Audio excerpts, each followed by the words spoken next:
Hey, good evening. Thanks for tuning in. I'm Gadi Schwartz coming to you from Los Angeles. And here are the stories we're watching tonight, starting with two massive Supreme Court decisions. One, striking down President Biden's student loan forgiveness plan. The president does not have the power to cancel your student loan debt. And the other ruling allows a web designer to refuse to provide service to same-sex couples. Today, I am incredibly grateful for the U.S. Supreme Court's ruling today that says that I'm free to create custom designs consistent with my beliefs. We're going to be looking at all of those controversies, plus traveling this holiday weekend. So is everyone else, as a record number of Americans are expected to do the same. And Hollywood writers are already on strike. But what happens if 160,000 actors and other performers join them? Plus, we're going to introduce you to a grandma who has visited every single national park. It sure is a lovely day, that's for sure.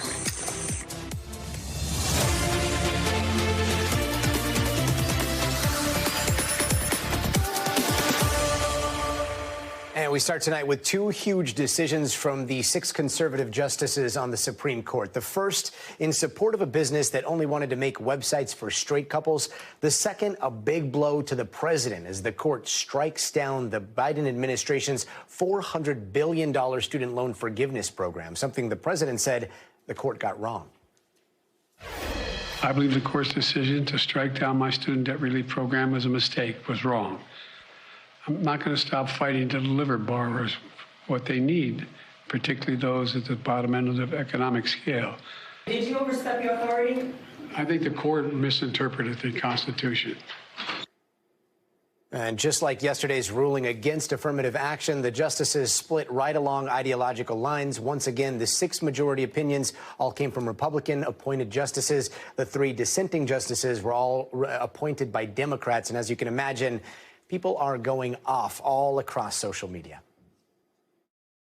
Republicans sued because they didn't like the idea. They didn't like the idea of Biden trying to help out millions upon millions of average, everyday Americans who just try to better themselves and maybe their families, maybe their communities by putting themselves through school. You took out the loan. Pay your junk back. Should I pay off your house and your car too? No. And we've got reporters in Chicago and Washington, D.C. with more reaction. Let's start in Chicago with Shaq Brewster. Now, Shaq, on student loans, the court essentially ruled that Biden didn't have the authority to forgive those loans. Is this a dead issue now, or is there any chance that a divided Congress could pass anything similar? Well, if you look at the numbers and if you listen to what you're hearing from both sides, Republicans and Democrats on this issue, it is very unlikely that we will see Congress act on any wide-scale or widespread student loan forgiveness. This does really put an end to the possibility of executive action on student loans, at least in the way that the Biden administration was going about it initially. President Biden today opened the door to another method, using another law to possibly get that forgiveness. But in terms of the process that was underway, that application that 26 million Americans already filled out and that 16 million Americans got approval for, that process has now formally been ended by the Supreme Court, Gadi. Talking a little bit about what could be done short term, what power does the White House have to help people who can't make payments? The president explained this a little bit earlier. For one, anyone who's doing that income-based repayment of their loan, they're putting that number down from 10% of your income to 5% of your income. So that could result in some lower payments for some people who are repaying in that special way. I want you to listen to what we heard from the president about another track that his administration is taking. We're creating a temporary 12-month what we're calling on-ramp repayment program. Monthly payments will be due, bills will not go out, and interest will be accruing. And during this period, if you can pay your monthly bills, you should. But if you cannot, if you miss payments, this on-ramp will temporarily remove the threat of default or having your credit harmed. So that is certainly some relief for those who are expecting to resume those payments on October 1st. I think the one thing that is really unique about this Supreme Court decision is that it is rare to have a decision affect so many Americans in terms of their budget. For millions of Americans, there are people who thought they would no longer have student loans. This was going to clear out loans for about 45% of total borrowers. This now means that people who were not expecting to have to pay in October will now have to pay in October, even as the administration works for other methods and works in other ways to at least provide some relief to those borrowers, Gadi. Yeah, a lot of people looking at their bank accounts in a very different way today. I know you've been talking to people in Chicago about this. What are they saying? Yeah, you know, you're really getting a split when you talk to folks in terms of how they view this action, both from the court and how they viewed the president's initial decision to forgive some student loans. I want you to listen to a sample of our conversations. I was like, oh, damn, now I got to reevaluate a bunch of stuff. We paid them all. They made contracts with the government. They should pay off their loan. We were actually expecting that. That's going to crush us financially. It gave me a lot of respect towards the president, so it showed me that he's fighting for the American people. And you say this is someone who didn't vote? Hey, look at what I mean. Yeah, someone that didn't. So I respect him gratefully. That last conversation gives you a hint that it's not just about which party or which where you fall on the ideological spectrum. There is some crossover there. One other point, Gadi, is that this is really going to impact the White House's effort to address the racial wealth gap. One thing that we know when you look at statistics is that African Americans have the highest average federal student loan debt of any racial group. When you add gender in, you see that black women have the highest average student loan debt when you look at it at a federal level.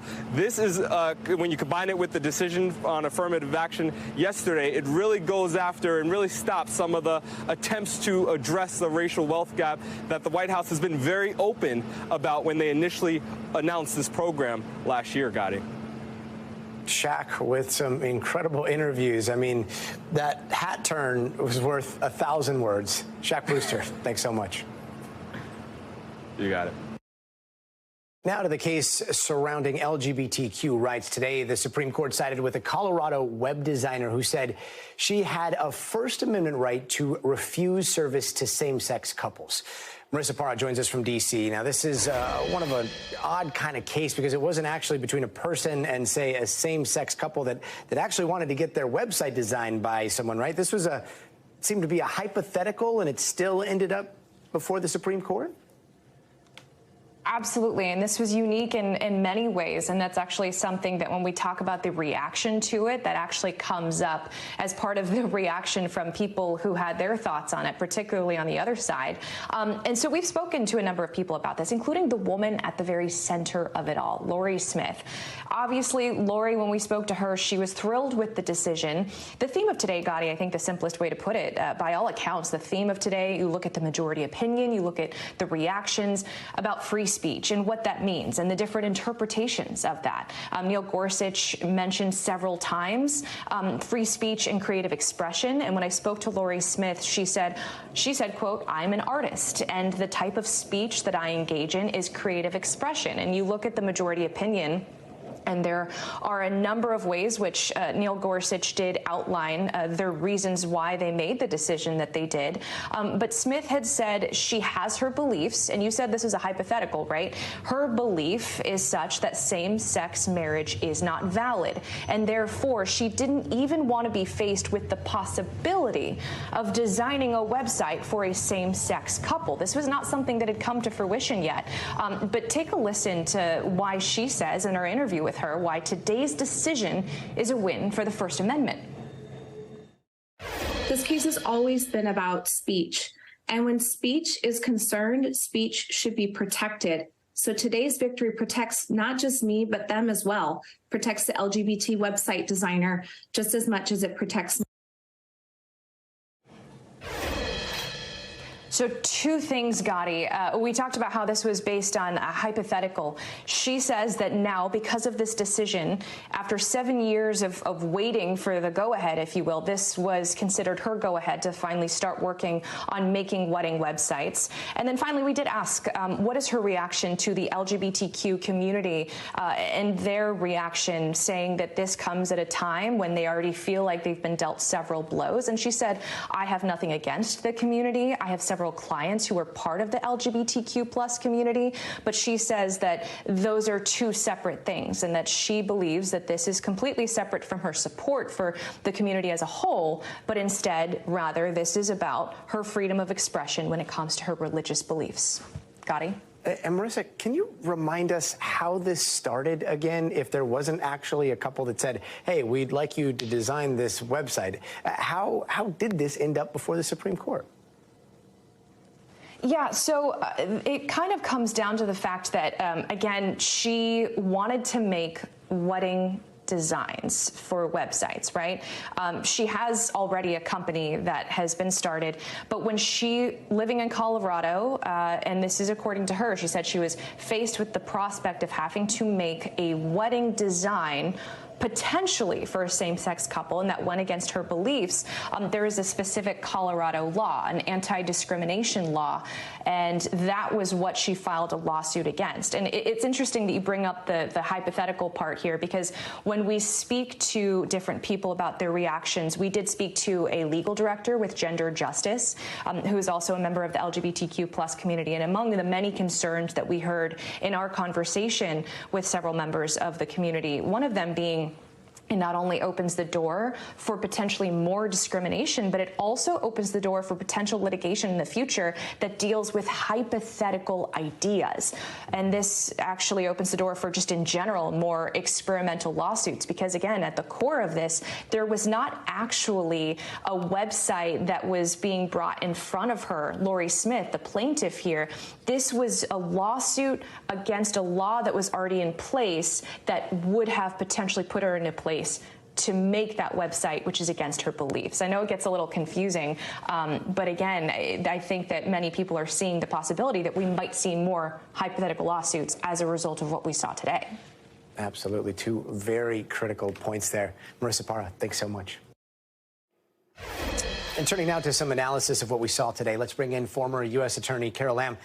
Carol, thanks so much for joining us. Let's start with the website case and this hypothetical, since apparently that's what SCOTUS has taken on these days. Let's say under this, a business owner doesn't think women should be out in public and refuses to serve them because he says his religion says that a woman's place is in the home. Under what we saw today, would that fly as well? Oh, that's quite a hypothetical. And, you know, the court is pretty, it takes... Justice Gorsuch takes great pains to say, look, we decide cases that are in front of us. We're not dealing with a bunch of hypotheticals. Of course, he then goes off and talks about a bunch of hypotheticals. But you know, the fact is that this was not a freedom of religion case per se. This was actually a freedom of speech case, even though there's a religious undercurrent because of this individual's beliefs.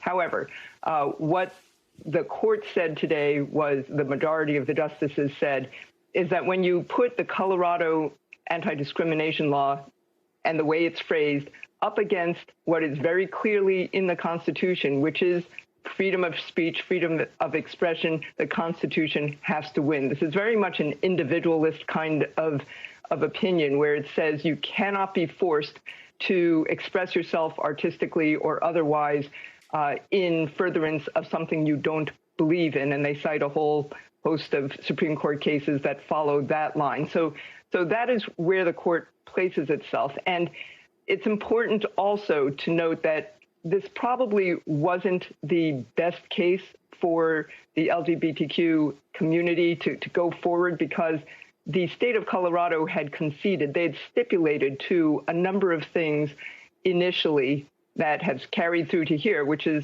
for example, they said, yes, in designing this website, that is an expression, that is an art form. So the court had that to deal with. They couldn't characterize it as something else because Colorado had already stipulated to that. As for the student loans, are you surprised by the decision? That's one that early on, even Nancy Pelosi seemed to take issue with when it was first floated, right?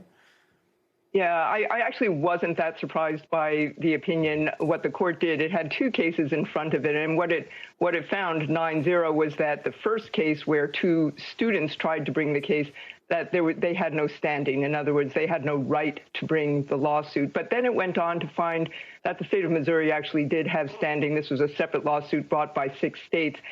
And it really relied on the major questions doctrine. That's a judicially developed line of legal analysis that says at a certain point when an administration, a presidential administration, takes a situation and decides to go ahead and make such a major ruling, such a change that it really affects the government in such a large manner that it violates the major questions doctrine, which says that for that kind of action, you have to have what they call clear congressional authorization to do that. And what the court found today was that the HEROES Act, under which the Biden administration made this kind of loan relief, really didn't grant that with clear congressional authorization in the amount of $430 billion is the projection. It was just too much to take under the presidential authority as opposed to congressional authority. Carol Lamb, we can't thank you enough for your analysis. Thanks so much. Thank you.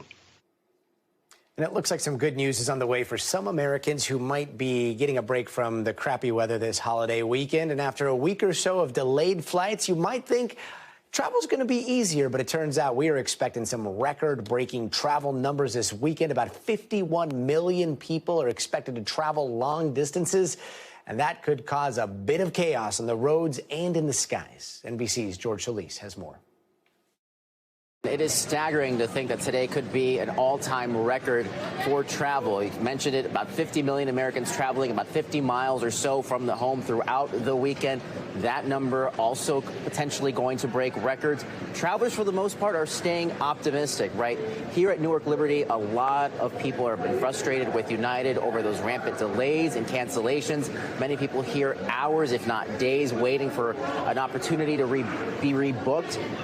Fortunately, there is a little bit of good news on the horizon. The cancellation rate has been steadily declining for across the airlines. Just looking right now, we are still in the double digits for cancellation. Yesterday around this time, we started to see those cancellations creep up into the triple digits, but still, make no mistake, there are a lot of frustrated travelers who are trying to get to their destination or have just been stuck or have lost out on vacation time, have lost out on work. So the problems continue. The airline, for their part, says they've seen meaningful improvement, but this is not just a United issue, as you know. Weather is always the wild card in a situation like this. We have the Canadian wildfires contributing to some delays. Right now, Denver seeing the most delays. It's not so much here in the New York airspace, but a lot of travelers are prepared. They do know, they expected that this was going to be somewhat of a chaotic travel period, given how many people are actually getting on the roads, in the air, and also, you know, those taking trains and those taking cruises as well. But overall, the outlook is looking a little bit better. Fingers crossed. George Solis, thanks so much. Now, the reason we deal with all these nightmare travel scenarios we just talked about, I don't know, family, the barbecue, a chance to look up at the sky, whatever it is, NBC's Brian Chung breaks down this upcoming holiday for us by the numbers. Take a look. Hi there, I've got some fun numbers for you covering Independence Day weekend. And let's start off with how much it's going to cost you to host the barbecue. So $67.73, that's according to the American Farm Bureau, for how much it's going to cost to cover 10 people at the cookout. That's going to cover the rising cost of ground beef up to almost $6 per pound. And then we're also seeing some other categories, though, decline in prices. Take a look at potato chips for a 16-ounce bag, actually down a little bit to $4.50 per bag. But the things that are getting more expensive, things like what you're having to drink. So $1.75 per beer pint, and then also $0.50 per soda can. It's going to be a little bit more expensive on both of those fronts. If you want a cheaper option, hot dogs might be a better option. 150 million. That's how many are estimated to be eaten by the National Hot Dog and Sausage Council. Did not know that was a thing. But again, if you don't want to have the ground beef, you want to have those hot dogs, that's an option there. Now, some other numbers I've got for you here. The celebration, 60,000 shells were launched during the 47th 67th annual Macy's 4th of July fireworks. And by the way, 2 million spectators in person watching those in New York City. This comes after the first annual Macy's 4th of July fireworks, which was back in 1976. And while we're on the number of 76, that is the number of hot dogs that were eaten as a record at the, of course, Nathan's hot dog eating contest in Coney Island. Joey Chestnut, the champion holder there. And some final numbers I've got for you on the history side of things. 56, that's how many signatures are on the Declaration of Independence. 1931, that is the year that the national anthem became official. And I didn't know this. 13, that's how many times they will tap the Liberty Bell in Philadelphia, Pennsylvania to signal and celebrate the original 13 colonies. Hopefully it doesn't make the crack in that bell any larger. But the last number that I've got for you here, 2, for August 2nd, 1776. That's actually the date that the Declaration was signed. July 4th was the day that it became official. That's why we celebrate it. But I look at this and I say, hey, that's an excuse for another barbecue. But with that, those are the numbers of Independence Day, and I'll send it back to you. And I look at that and think, okay, number genius. Brian Chung, thanks so much.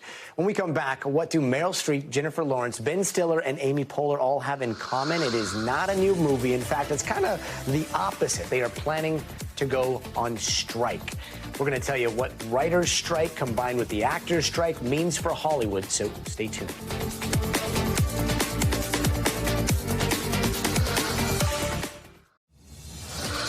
Hey there, welcome back. And here are some of the other headlines we're watching tonight, starting with Academy Award-winning actor Alan Arkin, who died in his San Diego home this week. His work spanned 6 decades in Hollywood. He had been nominated for several Oscars in his lifetime, and he finally won for his performance in Little Miss Sunshine. He was 89 years old. And the Kevin Spacey sexual assault trial has officially started in London. Prosecutors today called him a, quote, sexual bully in court. Spacey pleaded not guilty to a dozen allegations of sexual offenses from 4 men. The prosecutors in the deadly Rust movie shooting have a new allegation against the person who oversaw the guns used on the set. They say the armor, Hannah Gutierrez-Reed, handed off a bag of cocaine to someone after Helena Hutchins died. Last week, she was charged with evidence tampering. And GOP presidential candidate Nikki Haley wants President Biden impeached over alleged interference of the investigation into his son Hunter. Why can't they start impeachment right now? I don't get it. Well, they absolutely should. This whistleblower is actually legit. Yeah. The guy was there 14 years. I mean, you're not talking about just some guy that showed up and decided to say something. President Biden has denied he did anything wrong. And supermodel Naomi Campbell is showing off her second child to the world, a son, and she did it at 53 years old, writing, "It's never too late to become a mother." Congratulations. And here in L.A., we are hours away from the possibility of Hollywood coming to a screeching halt. You know how there are over 10,000 writers that are currently striking? Well, now 160,000 performing artists could be joining them on the picket line soon, and all of it coming as the powerful SAG-AFTRA union might be deadlocked with studios at the negotiation table. From the Writers Guild picket lines of Hollywood to New York, tonight all eyes are on the clock to see if the Screen Actors Guild, one of the biggest unions in show business, will join them in strike, grinding nearly all film and television productions to a full stop. We're not going to settle, though, that's for sure. SAG-AFTRA, representing over 160,000 members, including most of the biggest stars in the world. Now Meryl Streep, Jennifer Lawrence, Ben Stiller, and reportedly thousands of others calling on their union leadership to go full tilt in their demands for better pay, better benefits, more of a cut in streaming, and more protections from AI. Themes shared by the currently striking Writers Guild of America, who have been picketing for nearly 9 weeks and have already shuttered TV's fall lineup, including shows like Stranger Things and Abbott Elementary. And the deadline for a new deal, the stroke of midnight tonight.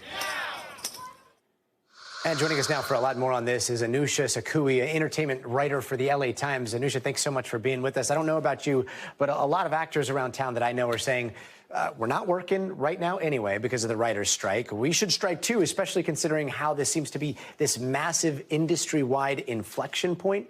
What are you hearing? Well, I'm just on tenterhooks a bit like everybody else, waiting to see what the two sides will announce today, whether or not they will decide to continue talking, as they have said that they have made progress in talks. Although my understanding is that they're still apart on issues. And so, they have only been talking for a few weeks since June 7th. So it was probably ambitious to expect a deal by this point. So we're just waiting to see, whether they decide to take it, to give it a bit longer, or whether or not they decide to go on strike tomorrow. We've already seen a lot of impact from this writer's strike on TV and film productions. Do you think we're talking about a full-on Hollywood shutdown if SAG-AFTRA joins in? Yeah, I mean, we've been reporting at the LA Times how, production in LA has really kind of ground to a halt just recently in the past few weeks. I think as scripts that had been cultivated and loaded up ahead of the strike sort of run out. But, actors and joining in would take it to a whole new level, and wouldn't just affect production in LA, but really around the world where production has continued. And we've seen some big name stars, Meryl Streep, Jennifer Lawrence, they're coming out in support of these SAG-AFTRA demands. Do you think this possible strike could end up giving the writers more leverage in their ongoing negotiations as well? For sure. I mean, they don't want to be out on their own because, that's less people. There are only about 11,000 members of the Writers Guild. So, adding another 160,000 would be huge for them. And, this bargaining round, one of the big themes has been the coordination between the three powerful unions, SAG-AFTRA, the Directors Guild, and the Writers Guild. So, I'm sure that they would like to see the actors join them on strike. But, it would be not unprecedented, obviously, because the actors have been on strike. But it hasn't been, since 1980 that the actors have struck under this particular contract. And as things stand right now, I know everybody's looking towards midnight tonight, but is there a possibility that this just could be pushed down the road, maybe next week, maybe the week after? Yeah, I think it's, possibly likely that's the outcome because, it's a very complicated contract. There's lots of different factions within the membership that they have to cater to. So, and these are complicated issues. I don't know if you've ever looked at a residuals formula, but, it's complicated stuff about how people are compensated and lots of different interests to balance. So I think that's very possible. There's residual formulas, and then there's streaming residual formulas, and all of it extremely complicated. Anusha from the LA Times, thank you so much. Your coverage has been incredible. Thank you. And over on the East Coast, Representative George Santos was back in court today for the first time since he pleaded not guilty to fraud and money laundering charges. Today, federal prosecutors turned over more than 80,000 documents to Santos's legal team. And NBC's Rahima Ellis is outside the courthouse on a very smoky Long Island night. Rahima?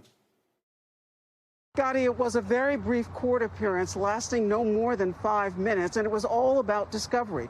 Federal prosecutors told the court they turned over more than 80,000 pages of documents. We don't know what was on those pages, but that's a lot of material that the defense has to go through. Neither Santos nor his attorney spoke before cameras or to reporters once the court proceeding was over. But there were about a dozen protesters outside, most of them shouting for Santos to resign, including one man who ran against him in that seat for Congress. And he tells us why he felt he needed to be here today. George Santos spent a good portion of the last year's political cycle misrepresenting who he was, and too many people failed to notice, to identify what was going on, to be present. I think it's incumbent upon us now to show up. Santos is facing several charges, including wire fraud, money laundering, theft of public funds, and also making false statements to the House of Representatives. Santos vehemently insists that he is innocent of all those charges. If he is found guilty, he could face up to 20 years in prison. His next court date here in Long Island for more discovery comes up on September 7th. Gadi? Rahima Ellis. Rahima, thank you so much. And coming up, depending on where you are in the country, it is hot and getting hotter. We've got your Hollywood weekend forecast coming right up. But first, we want to show you this. In through the doggy door. That is an uninvited guest sneaking into a Louisiana home after midnight. That 5-foot-long alligator was found lounging in the hallway, just enjoying the free air conditioning.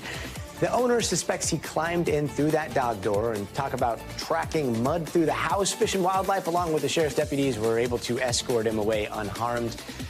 He wore out his welcome. We'll be right back.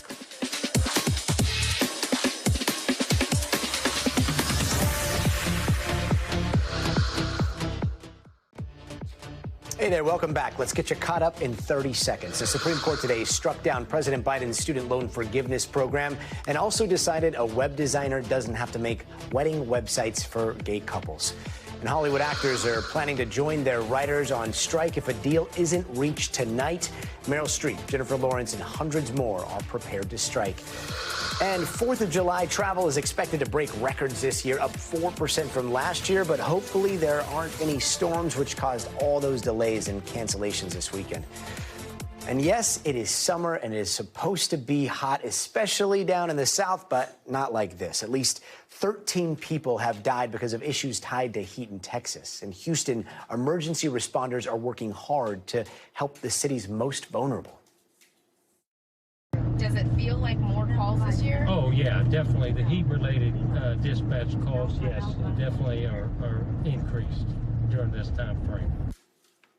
And NBC's correspondent Priscilla Thompson has more from a very, very, very warm, humid and Houston. Well, Gadi, a slight breeze in the air right now here in New Orleans, which is a great sign of relief because we are again seeing triple-digit temperatures here and throughout the South. In fact, officials here are saying that they expect it to feel like 120 degrees throughout this holiday weekend. And so they are opening cooling centers and urging folks to stay indoors. And it comes as New Orleans is seeing hundreds of thousands of people flocking in from across the country for Essence Festival. And so officials here really wanting to make sure that people stay safe. At the same time, throughout the South, as this heat wave continues into this third week, EMS and fire officials are seeing just an increasing number of calls for these heat-related issues. I rode along with the Houston Fire Department yesterday as they were out responding to some of those calls, and I want to play a little bit of how they described what they're seeing. We get calls for people that, like, in their homes or the apartments and air conditioner doesn't work. So that's always a concern here. And of course, a big concern this holiday weekend is folks who may be out drinking. So that senior fire captain there telling me that folks should be making sure that they're drinking just as much water as they are anything else, particularly if they're drinking alcohol and if they're going to be outside at the beach on Bourbon Street in that heat. Some good news for the South. Temperatures here are expected to tick down slightly over the next couple of days, but bad news for you guys out west. You all are seeing excessive heat warnings in Arizona and California into Monday. Gadi? And we're not just worried about the extreme heat this weekend. Strong storms are expected in the Plains and Tennessee Valley, and the Northeast is once again suffering through wildfire smoke from Canada. NBC News meteorologist Angie Lassman joins us now. Angie, what more can you tell us about what's about to roll through? Yeah, we've got some severe thunderstorm watches that have already gone into effect and will stay through the evening hours tonight. And you can see they stretch into places like Kentucky, extending out into Missouri, Kansas, Colorado. We're going to see these lasting through the extended period through this evening. And you can see it's a large swath of people as we go through tonight that could continue to see that chance for some strong to even severe storms. Here's the risk. We're talking damaging hail, maybe 2 inches or larger. We could see those wind gusts up to 60 miles per hour. The good news is that tornado threat is on the low end. It doesn't mean it's zero, but it is on the low end. So that'll be something that we'll likely not see through the evening hours tonight, but we will still continue to have the chance for some of those stronger thunderstorms to rumble through on this Friday night, Gadi. And Angie, let's talk a little bit about that smoke. It seems like it's touched virtually every state, from the Plains all the way to New England. How long do you think it's going to be lingering there? You know, we still were dealing with it today. We've seen some minor improvements. So let's talk about exactly what we're going to deal with as far as the air quality, because you see a lot of people still in the red, in the orange. Those are the categories for unhealthy for sensitive groups is the orange. The red is the unhealthy. And it's still across much of the Northeast. We're going to see some more improvements. And here's what happens. We start to see these numbers numbers coming down from where they are currently in places like Buffalo at 173. Those will slowly linger into that same kind of category for a little while longer. But then we have some showers and some thunderstorms working through. That's going to change the pattern up. We're going to see some improving conditions as this system starts to work through. We'll also see a shift in our winds. That westerly wind will take shape, and that'll kind of push all of that smoke out of here. It's going to be one of those things, Gadi, that we deal with throughout the summer, though. So as the winds continue to be from the northwest, it'll be something we likely see happen again throughout the next couple of months. And Angie, here's a question a lot of families are probably asking. So the 4th of July, it falls in the middle of a week. You've got a weekend before, a weekend after. Which one is the best one to plan for when it comes to a barbecue? You know what? I think if you're planning for one this weekend and the weather doesn't hold up for you, then just do it again next weekend, right? We've got a couple chances to enjoy some of that those outdoor activities. I think one thing to note, we're going to have that severe risk that we're dealing with tonight. It's going to shift a little farther to the east. So by the time we get into your Saturday, it'll be kind of centered over parts of the Midwest. We'll see the hot and humid conditions focus still through the south. That's something that we continue to deal with through the next couple of days. The heat alerts will be up, and the Southwest is going to see some really warm temperatures. On the West Coast, places like California are going to see their warmest temperatures so far of the season. So we're talking triple digits, heat index values much higher than that. Taking it slow if you are going to be outside for long periods of time. As we get into Sunday, those severe storms shift a little farther to the east, talking mid-Atlantic, dealing with some of those stronger thunderstorms. So a heads up for any outdoor activities on Sunday. By the time we get into Monday, we're so close to 4th of July. We're still dealing with the rain on the shower, or as far as the showers and thunderstorms are concerned, through parts of the Northeast and New England. Out west, guess what? It's still hot. By the time we finally get to 4th of July, looks great for places in the Southwest to enjoy those fireworks. It's going to be nice into the evening hours, a little warm, but the rain will be focused towards the Southeast, parts of the New England area, as well as parts of the Midwest. So we'll still have a couple of chances to enjoy the outdoor activities. And like I said, if we can't get it in with the rain this weekend, then there's always next weekend. That's an 81 over there in the Los Angeles area, right? It is 81. We'll take that. You like what you see? I love it. Good. NBC's Angie Lastman, thanks so much. Have a great weekend. And turning now to the number of people that have been hit and killed by cars, which is the highest it's been in over 40 years. NBC News correspondent Nyla Charles takes a closer look at those numbers and the possible reasons why it's happening, and a warning, some of the images in this story are hard to watch. Across the country, too many close calls for comfort. In Maryland, a child saved by a crossing guard who pushed her out of the way, throwing herself in front of the car instead. In Wisconsin, another one. This pedestrian hit after a driver ran a red light. I could have been dead. We got along. I would have lost. And in Detroit, 67-year-old Janice Bauer was killed by a bus driver while using a crosswalk in June.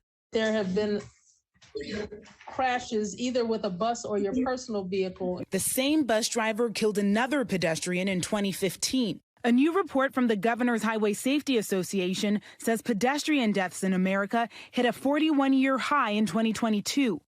More than 7,000 pedestrians died. Crashes kill as many people in America as gun violence, and yet road safety gets less attention than so many other transportation issues. When we do think of it, we too often think of it as inevitable. According to road safety experts, several factors are to blame. An increase in reckless driving since the pandemic, more large vehicles on the road, and more people moving to the suburbs, where the roads are less safe for pedestrians. This used to be one of New York City's most dangerous intersections. The city fixed that by putting the road on a diet, shrinking driving lanes so drivers have to share more of the road with cyclists and pedestrians, forcing drivers to slow down. The city says the tactic has significantly reduced pedestrian deaths. But for some, luck is all that saved them. The next person not going to get lucky. I am so glad he survived. That looked horrible. Nyla Charles joins us here in the studio. Nyla, I guess what's the solution here? Is there anything that can be done to bring these numbers down? Well, first things first, Gadi, the drivers need to slow down, and that's why we've seen reductions in speed limits, but also things like the road diet that I mentioned in that story to force drivers to slow down. And then also the roads need to be made safer for pedestrians. So Crosswalks need to be more visible, and also there needs to be more sidewalks in place, because a study last year found more than half of pedestrian deaths occurred on roads where there are no sidewalks. And that's a big problem in the suburbs. So it seems like a simple fix, right? But it does take money. So this year with the infrastructure bill, they allocated $800 million towards safer roads so that the states and local governments can allocate that in different places where they think it will be the most safe for the people that live there. It's such a deadly problem. Thank you so much for bringing attention to it. Nala Charles, thanks. And up next, some of the big headlines trending around the world, including a deadly shooting at an international airport in Moldova after a man stole a gun from a police officer and opened fire. That's coming up next, so stay tuned. Hey there, let's take a quick look around the world in 80 seconds. In France, police are preparing for a fourth straight night of unrest, including burning cars, buildings on fire, and violent confrontations with police. Now, all of this is happening after a police officer shot a teenager of Moroccan and Algerian descent on Tuesday during a traffic stop. So far, nearly 1,000 people have been arrested. In Moldova, a man killed 2 security officers and shot another person at the country's main international airport today. Now, this happened after the man was stopped from officially entering the country after getting off the plane, at which point police say he grabbed a security guard's gun and started shooting. He was arrested a short time later. And in Brazil, former President Jair Bolsonaro will not be allowed to run for office again for at least 8 years. Now, the ruling came from Brazil's highest electoral court today, and the court said that Bolsonaro abused his power and raised unfounded doubts about the country's voting system back in 2022. And remember that Chinese spy balloon? Well, today, 3 U.S. officials confirmed the balloon used commercially available American technology to do its spying. Now, the U.S. military shot down that balloon back in February, but not before it had traveled over Alaska, Canada, as well as the continental United States. And now, looking over at Russia, nearly a week after that dramatic challenge to Putin's leadership, the country's top officials are calling the mutiny a, quote, minor trouble. Meanwhile, U.S. officials are saying Russia has detained its own former top commander in connection to that short-lived rebellion, and all of it happening as the U.S. is considering sending cluster bombs to Ukraine next month. NBC's Kelly Kobiela has more from Ukraine. Well, the Ukrainian head of military intelligence is sounding the alarm about the Zaporizhzhia nuclear power plant again, saying that the Ukrainian staff there has now been told to leave, to evacuate by Monday, and that the military patrols there have been scaled back. It's important because President Zelensky warned last week, accused the Russians of planning some sort of terrorist attack at the plant. The Ukrainians taking this so seriously that they held some fairly large-scale drills yesterday in the event of some sort of nuclear accident. Now, the United Nations nuclear watchdog, the IAEA, the head of that organization, said that he was at the plant just 2 weeks ago. He said he saw no evidence of an imminent attack or any sort of plan, but he did say that anything can happen there, and that's what worries him. Russia's foreign minister weighed in on this today. Sergei Lavrov, he said that these accusations by the Ukrainians were, quote, lies, and that the Ukrainians were playing what he called a dangerous game. On the battlefront, the Ukrainians say that they are advancing in that town, Bakhmut, that we have heard so much about over the past couple of months, the town that the Russians took from the Ukrainians back in May. The Ukrainians say that they're putting pressure on the Russians now, that there are about 50,000 Russian troops still there, along with 300 tanks, 330 artillery systems, that they're putting up strong resistance, but that the Ukrainians are making progress. They also say that there are no more Wagner fighters in that area. In terms of Wagner fighters or the possibility of those fighters in Belarus, Zelensky, the president, once again talking about that today. He said that this country plans to strengthen its presence in the north of Ukraine because of the possibility that Wagner fighters will be setting up camp in Belarus. Kelly Kobiela, thanks so much. And before we go, if you ever thought about actually doing something on your bucket list, go do it, because Joy did. Her and her grandson just hit every single U.S. national park, and she just turned 93. It sure is a lovely day, that's for sure.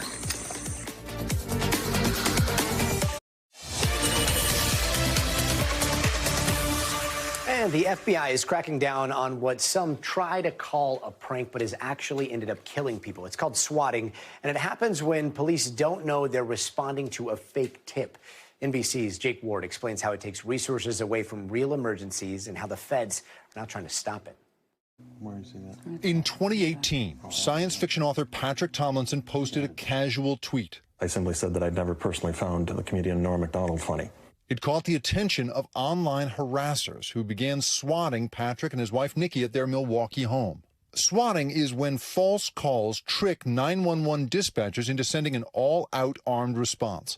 The experience can be terrifying. I make my way downstairs to find that there are half a dozen police with pistols drawn, shotguns, AR-15s, flashlights all pointed at my head. I am pulled out of the house, and then on my own front porch, I'm handcuffed. And not just once. Our house has been swatted 42 times now. 42 times police have actually come in some form to your door? Yes. No central agency tracks swatting, but one estimate put the number at more than 1,000 incidents in 2019 alone.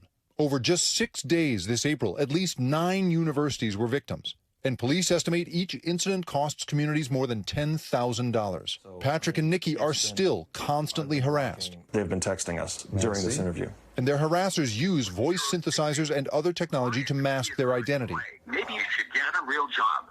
Then again, you'll be able to learn a trade in prison. At the same time, they can't get the police to stop coming. The Milwaukee Police Department tells NBC News they have been to Patrick and Nikki's house at least 40 times, but they didn't share any ideas for how they're going to solve this problem. In a statement, they told us MPD has a duty to respond to calls for service in order to ensure that no one is in danger.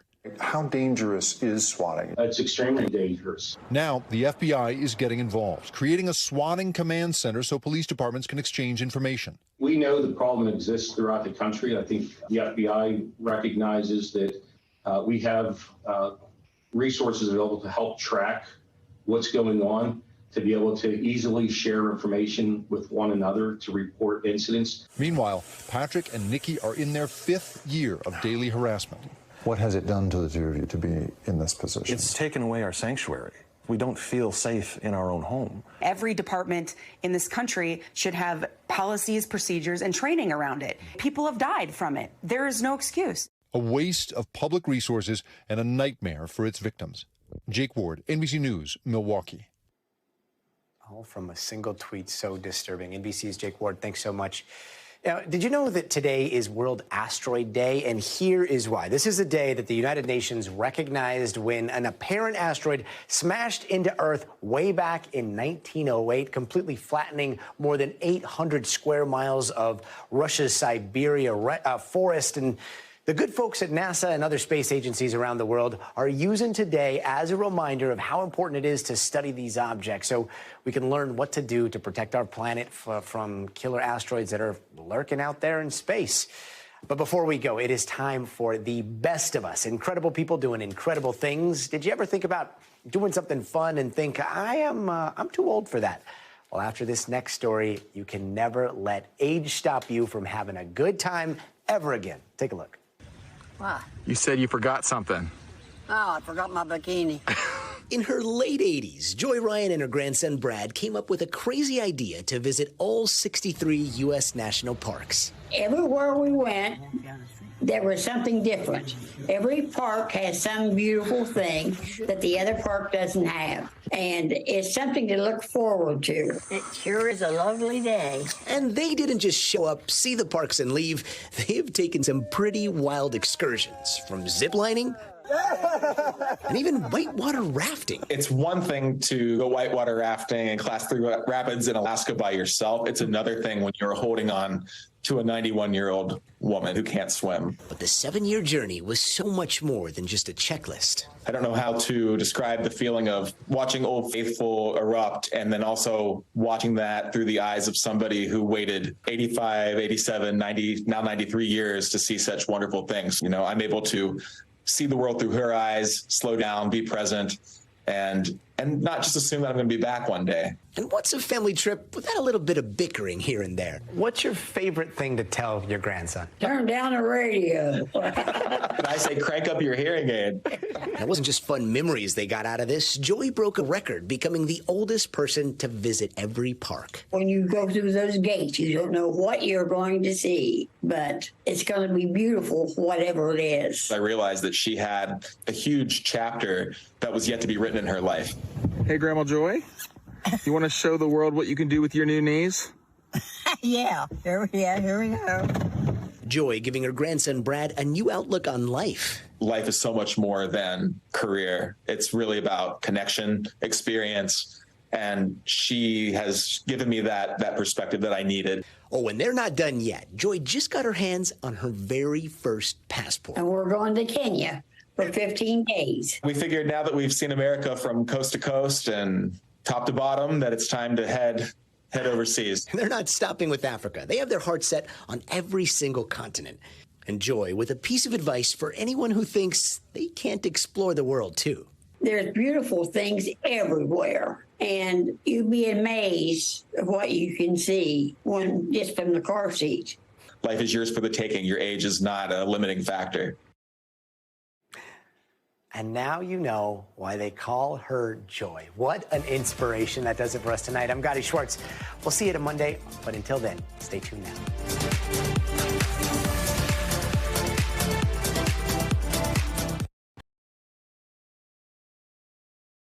Thanks for watching our YouTube channel. Follow today's top stories and breaking news by downloading the NBC News app.